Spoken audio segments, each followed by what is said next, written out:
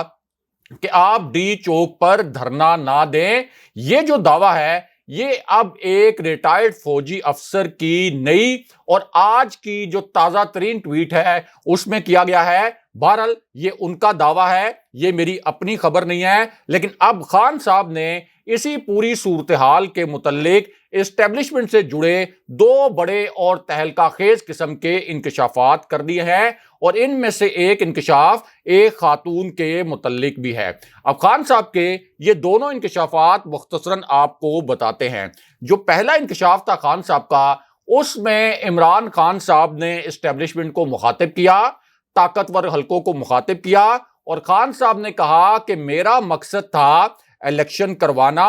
ہم خون خرابہ نہیں چاہتے تھے، لیکن پھر مجھے ایک ویڈیو بھیج دی گئی جو کہ بہت خطرناک نوعیت کی ویڈیو تھی۔ جی ہاں، خان صاحب نے یہ الفاظ استعمال کیے کہ جب میں ڈی چوک کی جانب جا رہا تھا اپنے قافلے کے ساتھ تو مجھے ایک خطرناک نوعیت کی ویڈیو بھیج دی گئی۔ جب میں نے وہ ویڈیو دیکھی تو اس کے بعد مجھے اپنا ایک فیصلہ تبدیل کرنا پڑا، اور خان صاحب نے کہا اس ویڈیو کو دیکھ کر مجھے لگا کہ اب ڈی چوک میں حالات مزید خراب ہونے والے ہیں، کیونکہ میں نے یہ دیکھا کہ ان ویڈیوز میں جو مجھے بھیجی گئی تھیں رینجرز کے لوگ پی ٹی آئی کے کارکنوں کو مار رہے تھے، پی ٹی آئی کے کارکنوں پر تشدد کر رہے تھے، اور لوگ سوال یہ کر رہے تھے کہ اگر فوج نیوٹرل ہے تو پھر یہ سب کچھ کیا ہو رہا ہے، اور رینجرز کے لوگ پی ٹی آئی کے لوگوں پر تشدد کیوں کر رہے ہیں۔ پھر خان صاحب نے کہا کہ اگر میں دھرنا دے دیتا تو اس صورتحال میں رینجرز اور اداروں سے ہمارے کارکنوں کی اور عام لوگوں کی لڑائی ہو جاتی، اور یہاں پر خون ریزی کا خدشہ تھا، لیکن یہاں خان صاحب نے ایک اور بہت بڑا دھماکہ کر دیا، ایک اور بہت اہم نوعیت کا انکشاف کر دیا۔ اور خان صاحب کا یہ جو دوسرا انکشاف تھا اس کا تعلق بھی اسٹیبلشمنٹ سے تھا،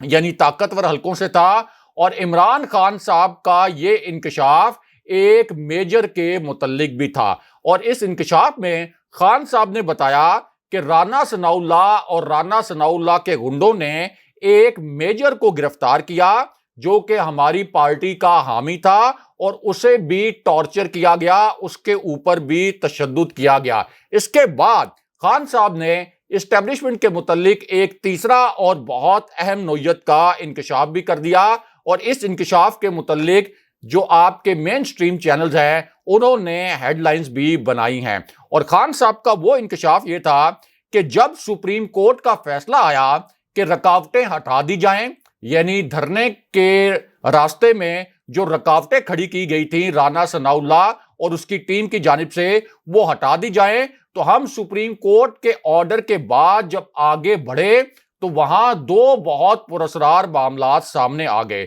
ایک تو یہ کہ ہم نے دیکھا کہ ڈی چوک میں جب ہمیں یہ اندازہ نہیں تھا کہ وہاں کیا صورتحال ہوگی، وہاں پر بدترین شیلنگ ہو رہی تھی، تشدد کی وجہ سے لوگوں کے صبر کا پیمانہ لبریز ہو گیا۔ خاص طور پر کے پی سے جو پشتون میرے ساتھ آئے تھے ان میں بہت زیادہ اشتعال تھا۔ یہاں پر خان صاحب کے ساتھ بیٹھے ہوئے تحریک انصاف کے پی کے ایک رکن نے کہا کہ ہزاروں لوگ اس دھرنے میں جو کے پی سے آئے وہ ہتھیار لے کر آنا چاہتے تھے، کیونکہ ان کو پتا تھا کہ رانا ثناء اللہ نے کس قسم کا تشدد کرنا ہے، لیکن ان تمام لوگوں کو ہتھیار لانے سے روکا گیا۔ اور خان صاحب نے کہا کہ ہم نے اس وجہ سے روکا کیونکہ آگے ریاست تھی، آگے پولیس بھی ظاہر ہے ریاست کی ہے، اور فوج بھی اور رینجرز بھی ریاست کے ہیں، اس وجہ سے ہم نے خون ریزی سے بچنے کے لیے ان لوگوں کو روکا۔ اس کے بعد خان صاحب نے کہا کہ ہمیں کچھ لوگوں نے یہ مشورہ بھی دیا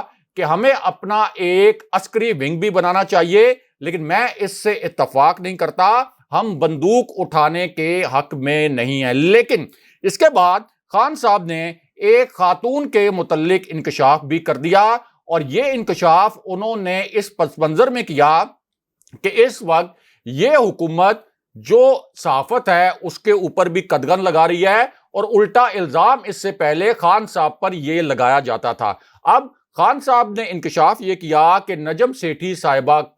کی جو اہلیہ ہیں جگنو محسن، انہوں نے خود عمران خان صاحب کو بتایا تھا کہ کیسے شریف خاندان نے ان کے خاوند نجم سیٹھی صاحب پر تشدد کیا تھا، انہیں اغوا کیا تھا اور انہیں مارا تھا، اور یہیں پر خان صاحب نے اسٹیبلشمنٹ کے متعلق سب سے بڑا اور سب سے حساس نوعیت کا انکشاف کر دیا۔ اور اس انکشاف میں عمران خان صاحب نے کہا کہ 2018 میں مجھے 15 سیٹیں ہروائی گئیں کم سے کم، یعنی 15 سیٹیں مجھ سے 2018 میں چھینی گئیں تاکہ میں ایک واضح اکثریت کے ساتھ اقتدار میں نہ آ سکوں، اور اب سازش کے تحت جس طرح کرپٹ ٹولے کو مسلط کیا گیا ہے تو جو معاشی بربادی آئے گی اس کا پورا بوجھ اسٹیبلشمنٹ پر جائے گا اور انہیں ہی ذمہ دار ٹھہرایا جائے گا۔ لیکن یہاں army chief general Qamar Javed Bajwa کے متعلق ایک الگ سے بہت بڑی اور اہم خبر اور بھی ہے،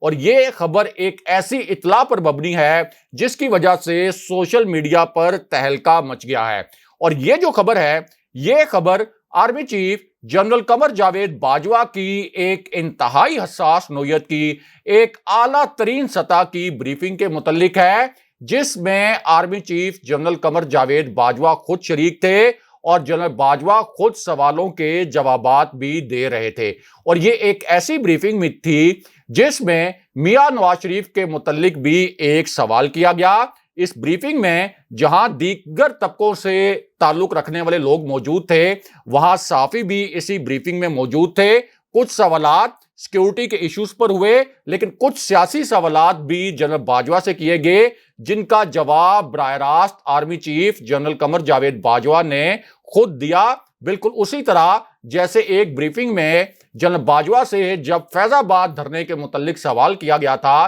جو تحریک لبیک کا پہلا دھرنا تھا مسلم لیگ نون کے دور میں، تو اس کے جواب میں جنرل باجوہ نے یہ کہا تھا کہ فیض آباد میں تحریک لبیک کا جو پہلا دھرنا تھا وہ رانا ثناء اللہ نے کروایا تھا، اور بعد میں رانا ثناء اللہ نے اس خبر کی تصدیق بھی کی تھی۔ لیکن اب اس تازہ ترین بریفنگ میں جب army chief general Qamar Javed Bajwa سے میاں نواز شریف کے متعلق ایک سوال کیا گیا تو انہوں نے کہا کہ جنرل باجوہ کے الفاظ یہ تھے کہ سی پیک کی جو پہلی سرمایہ کاری آئی وہ 19 ارب ڈالر کی تھی، اس میں سے 9 ارب ڈالر میاں نواز شریف کی حکومت کھا گئی۔ جی ہاں، جنرل باجوہ کے یہ الفاظ کوٹ ہوئے کہ 19 ارب ڈالر کی سرمایہ کاری آئی، ان میں سے 9 ارب ڈالر میاں نواز شریف کی حکومت کھا گئی۔ اور یہ انکشاف سینئر صحافی چودھری غلام حسین نے عمران خان صاحب کی جو تازہ ترین بریفنگ جو پشاور میں ہوئی ہے، جس میں چودھری غلام حسین شریک تھے، انہوں نے کیا، اور ان کا دعویٰ یہ ہے اور ان کے الفاظ یہ تھے کہ وہ حلف اٹھا کر کہتے ہیں کہ army chief general Qamar Javed Bajwa نے یہ الفاظ بولے تھے کہ جو پہلی سرمایہ کاری چین سے آئی تھی اس میں سے 9 ارب ڈالر حکومت کھا گئی تھی میاں نواز شریف کی۔ بہرحال اب واپس آتے ہیں کہ حکومت کے خاتمے اور جی ایچ کیو کے فیصلے کے متعلق کیا بہت بڑی اور اہم نوعیت کی خبر آئی ہے۔ تو معاملہ یہ ہے کہ یہ ایک بہت بڑی بریکنگ نیوز ہے، ایک تازہ ترین خبر ہے۔ ہم نے آپ کو 3 رہنماؤں کے متعلق یہ خبر دی تھی کہ انہوں نے پشاور سے ہیلی کاپٹر میں فلائی کیا، یہ تحریک انصاف کے 3 رہنما تھے۔ اس کے بعد ہم نے آپ کو یہ بھی خبر دی تھی کہ راجہ پرویز اشرف کے گھر مذاکرات ہوئے تھے ایک طاقتور شخصیت کی موجودگی میں۔ ہماری ان دونوں خبروں کی پی ٹی آئی کے اعلیٰ ترین سطح پر تصدیق کی گئی ہے اور کیمروں کے سامنے تصدیق کی گئی ہے۔ ہماری یہ دونوں خبریں درست ثابت ہوئیں، لیکن اب ایک نئی اور تہلکہ خیز خبر اور بھی آئی ہے، اور یہ جو خبر ہے یہ جی ایچ کیو کے ایک نمائندگی کی موجودگی میں، یعنی جی ایچ کیو سے جڑی ایک شخصیت کی موجودگی میں نئے الیکشن کے حوالے سے مذاکرات کی خبر ہے۔ اس مذاکرات کے عمل میں دونوں طرف کے نمائندے موجود تھے، یعنی تحریک انصاف کے نمائندے بھی موجود تھے، اسی طرح اس امپورٹڈ حکومت کے نمائندے بھی موجود تھے، اور فوج سے جڑی ایک طاقتور شخصیت بھی ان تازہ ترین مذاکرات کے سیشن میں موجود تھی۔ اب اسی معاملے پر اور ان مذاکرات کے متعلق ایک بہت بڑا انکشاف ہوا ہے، اور یہ انکشاف بھی کیمروں کے سامنے کیا گیا ہے۔ اس انکشاف میں کہا یہ گیا ہے کہ ایاز صادق اور احسن اقبال نے مذاکرات کے اس سیشن میں